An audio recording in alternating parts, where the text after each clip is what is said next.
और बैरून मुल्क मुक़ीम पाकिस्तानियों के लिए खुशखबरी यह है कि उन्हें वोट का हक़ मिल गया है। पार्लियामेंट के मुश्तरका इजलास में वोट का हक़ देने के बिल पर बैरून मुल्क मुक़ीम पाकिस्तानी भी खुशी से निहाल। कहते हैं साबिक़ वज़ीर आज़म नवाज शरीफ के बेटे भी अब वोट डाल सकेंगे।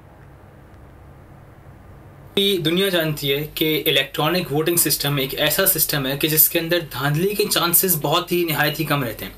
मेरे ख्याल से पाकिस्तान की जानिब से एक बहुत ही होशमंदाना फ़ैसला है कि इलेक्ट्रॉनिक वोटिंग को जो है मशीन्स के ज़रिए जो है बहाल किया जाए और ओवरसीज़ वोटिंग को बहाल किया जाए।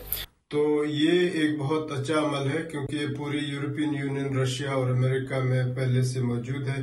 चूँकि पाकिस्तान एक मैच्योर डेमोक्रेसी है, इसलिए ये इलेक्ट्रॉनिक जो वोटिंग सिस्टम है ये बहुत अच्छा सिस्टम है, मुस्बत सिस्टम है, जिसका हम ओवरसीज पाकिस्तानी सब सपोर्ट करते हैं क्योंकि इसमें धांधली का कोई चांस नहीं रहेगा।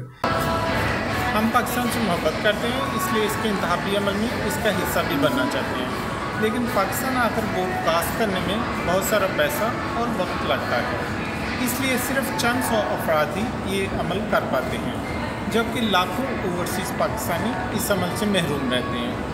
इंतखाबी अमल में शफाफियत को यकीनी बनाने के लिए इलेक्ट्रॉनिक वोटिंग मशीन एक बेहतरीन टूल है।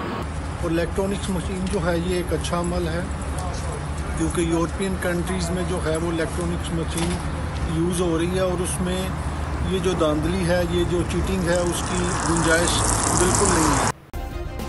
सब्सक्राइब करें और बेल दबाएं ताकि कोई खबर रह न जाए।